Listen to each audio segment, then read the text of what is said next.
Hello， 各位街坊朋友啊，今日又嚟甘心中山嘅四代住宅咯。嗱，咁我係專門研究中山四代住宅價值嘅博主一鳴。如果近期咧有睇開中山嘅四代住宅咧，或者即將準備入手嘅朋友，咁睇下呢一條片能唔能夠俾到你一定嘅建設性嘅建議吓。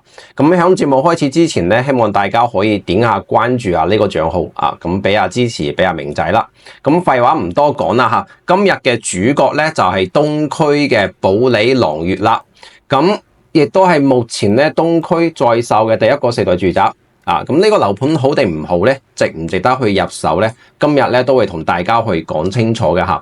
咁呢個樓盤咧項目咧，首先係位於東區嘅喜灣道嘅一個位置。咁呢個板塊咧，亦都係目前東區生活配套最完善嘅板塊啦。咁成個區域咧，到而家目前為止咧，已經開發咗20年嘅時間。咁旁邊咧，譬如話去到金鷹半山嘅廣場啦，石岐萬象匯啦、假日廣場啦，以及包括東區嘅利和廣場啦，距離都係響2公里範圍之內嘅吓。咁周邊一啲食街啦，譬如小區樓下嘅，包括啲公園啦，選擇性都係比較多嘅。所以從生活配套方面嚟講咧，呢一個樓盤的確係值得關注一個項目嚟嘅。咁我都知道好多香港嘅朋友翻嚟買樓咧，其實都係想揾一個配套齊全、交通方便、周圍可以飲飲食食嘅一個樓盤。咁所以對於退休享受生活嘅朋友嚟講咧，的確係一個非常唔錯嘅選擇嚇。咁其次咧，東區石岐咧都係屬於中山市區嚟講，香港朋友比較集中嘅一個地方啦。咁好多以前翻嚟大陸呢邊發展嘅朋友咧，基本上都係選擇響利和或者係以前嘅老嘅石岐大順附近嘅，所以周圍啲茶餐廳同埋啲商場咧都可以見到好多香港啲朋友嘅。響呢一個板塊咧，你可以快速去融入中山呢一個城市嚇。咁而且咧，中山一直以嚟對於香港嘅朋友都係非常開放嘅嚇。咁跟住咧，再睇翻保利朗悅呢一個樓盤啦嚇。咁發展商咧就係屬於央企嘅保利啦。物業咧亦都係保利自己公司嘅。咁保利啲樓盤咧，相信大家都有聽講過啦。樓盤嘅質素咧都係比較過關嘅，發展商嘅一個實力咧都 OK 冇問題嘅嚇。加上呢一個地段咧係屬於東區嘅核心區域，所以樓盤嘅一個定位咧都相對比較高端嘅。周圍咧基本上都係屬於舊改嘅一個二手嘅樓盤啦。幾乎咧就係冇一個競爭對手嘅。咁中山本地咧好多改善型嘅買家咧，亦都係睇中呢方面嘅一個情況咧，而去選擇呢一個樓盤嘅。咁好啦，頭先所講嘅就係你作為一個正常嘅買家能夠去了解到嘅基本嘅信息啦。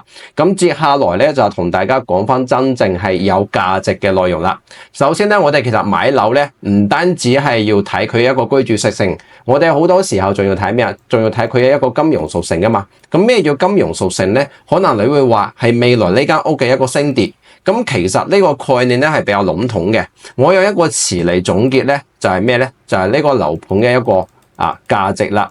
咁點樣去了解呢個樓盤嘅一個價值咧？從大方向嚟講咧，就係呢個板塊未來一個規劃發展。往細啲嚟講咧，就係樓盤本身嘅一個優勢。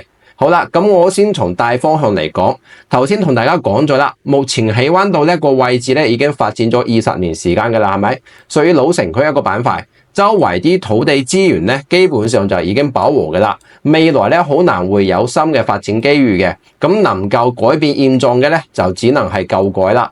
但係對於目前中山嚟講咧，舊改嘅一個成本太大啦。目前一個政策咧，只係允許喺啲舊嘅步梯小區上邊去加裝呢個電梯嘅。咁呢種方式咧係屬於換湯唔換藥，對於成個板塊城市發展嚟講咧，基本上係冇任何幫助嘅嚇。咁買個樓嘅朋友應該都清楚啦，一個板塊未來嘅發展對於你選擇嘅一個物業嚟講咧，其實影響係非常之大嘅。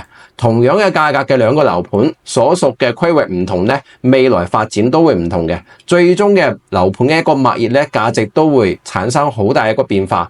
咁今時今日咧，選擇保利朗悅咧，雖然可能可以俾到你相對完善嘅生活配套同埋居住體驗，但係同時咧都係犧牲咗未來一個發展嘅機會嘅。而發展商賣樓嘅時候咧，又已經透支咗間屋未來5到10年嘅一個價值。咁而你而家買入係咪等於係高位接盤咧？嗱，咁我相信聰明嘅買家咧，其實已經係識得計數嘅啦。咁 OK， 再睇翻第二樣就係目前一個居住環境。咁你其實睇翻呢個衛星圖咧，其實周邊全部都係啲10幾20年嘅啲舊屋嚟噶啦，而且小區樓下啲路咧又比較細。小區與小區之間咧又非常之密集，咁周圍啲餐飲咧基本上每日都響度排放啲油煙嘅，路邊啲宵夜檔咧每晚咧都係比較嘈嘅。咁你話響呢一個環境，你有咩居住好嘅居住環境咧？而且你家陣咧又唔係話買間幾十萬一個公寓係咪啊？住得唔舒服嘅話，隨時可以出租。你而係買間200零萬嘅改善住宅，你買嘅時候你可以話我唔一定係長時間響呢度居住，可以唔計較呢啲問題。但係你接手嘅時候，你買家絕對會去挑呢啲方面嘅毛病嚟同你劈價。咁你認唔認同呢？嗱，好啦，再講翻第三個問題就係目前保利朗悅呢個樓盤賣到2萬蚊上下，呢一個價格去靠咩支撐呢？嗱，我相信目前中山90%嘅一個經紀佢都回答唔到你呢一個問題嘅。